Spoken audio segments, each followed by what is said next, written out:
If your life were a book and you were the author, how would you want your story to go?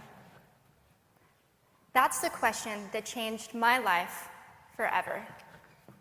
Growing up in the hot Las Vegas desert, all I wanted was to be free. I would daydream about traveling the world, living in a place where it snowed, and I would picture all of the stories that I would go on to tell. At the age of 19, the day after I graduated high school, I moved to a place where it snowed, and I became a massage therapist. With this job, all I needed were my hands and my massage table by my side, and I could go anywhere. For the first time in my life, I felt free, independent, and completely in control of my life. That is, until my life took a detour. I went home from work early one day with what I thought was the flu, and less than 24 hours later, I was in the hospital on life support with less than a 2% chance of living. It wasn't until days later, as I lay in a coma, that the doctors diagnosed me with bacterial meningitis, a vaccine-preventable blood infection. Over the course of 2.5 months, I lost my spleen, my kidneys, the hearing in my left ear, and both of my legs below the knee. When my parents wheeled me out of the hospital, I felt like I had been pieced back together like a patchwork doll. I thought the worst was over until weeks later when I saw my new legs for the first time.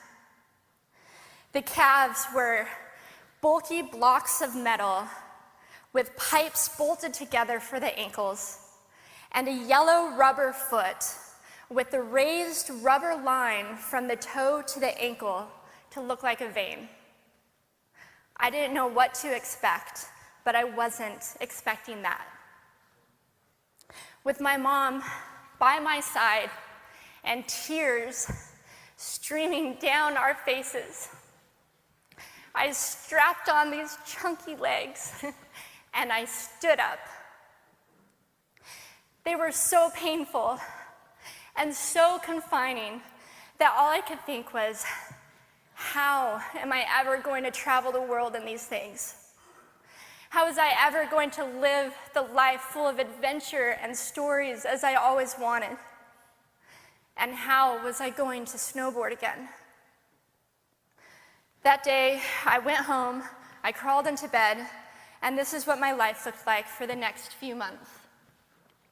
Me passed out, escaping from reality, with my legs resting by my side. I was absolutely, physically, and emotionally broken. But I knew that in order to move forward, I had to let go of the old Amy and learn to embrace the new Amy.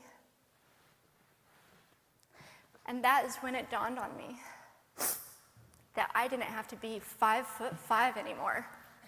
I could be as tall as I wanted.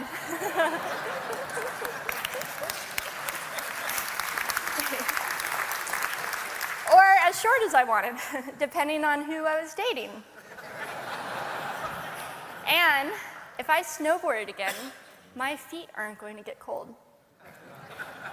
And best of all, I thought, I can make my feet the size of all the shoes that are on the sales rack. And I did. So there were benefits here. It was this moment that I asked myself that life-defining question. If my life were a book and I were the author, how would I want this story to go? And I began to daydream. I daydreamed like I did as a little girl. And I imagined myself walking gracefully, helping other people through my journey, and snowboarding again. And I didn't just see myself carving down a mountain of powder, I could actually feel it. I could feel the wind against my face and the beat of my racing heart as if it were happening in that very moment. And that is when a new chapter in my life began. 4 months later, I was back up on a snowboard, although things didn't go quite as expected. My knees and my ankles wouldn't bend, and at one point, I traumatized all the skiers on the chairlift when I fell, and my legs, still attached to my snowboard, went flying down the mountain. And I was on top of the mountain still. I was so shocked. I was just as shocked as everybody else, and I was so discouraged, but I knew that if I could find the right pair of feet, that I would be able to do this again. And this is when I learned that our borders and our obstacles can only do two things.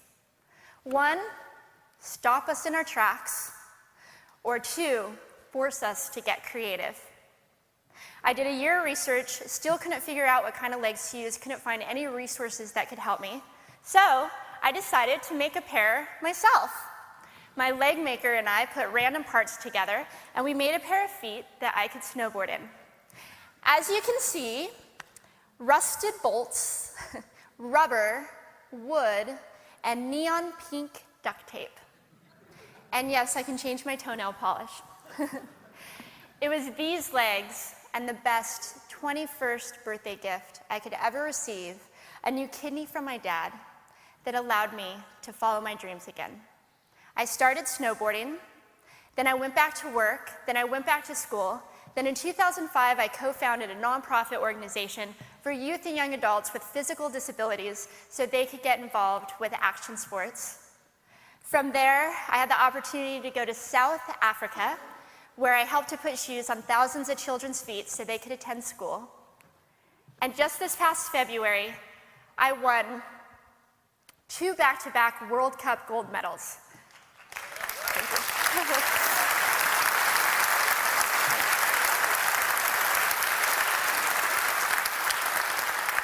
Which made me the highest-ranked adaptive female snowboarder in the world.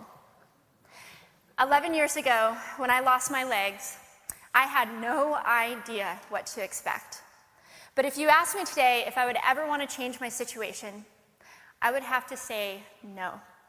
Because my legs haven't disabled me. If anything, they've enabled me. They've forced me to rely on my imagination and to believe in the possibilities. And that's why I believe that our imaginations can be used as tools for breaking through borders. Because in our minds, we can do anything, and we can be anything. It's believing in those dreams and facing our fears head on that allows us to live our lives beyond our limits. And although today is about innovation without borders, I have to say that in my life, innovation has only been possible because of my borders. I've learned that borders are where the actual ends, but also where the imagination and the story begins. So the thought that I would like to challenge you with today is that maybe instead of looking at our challenges and our limitations as something negative or bad, we can begin to look at them as blessings. Magnificent gifts that can be used to ignite our imaginations and help us go further than we ever knew we could go. It's not about breaking down borders. It's about pushing off of them and seeing what amazing places they might bring us. Thank you.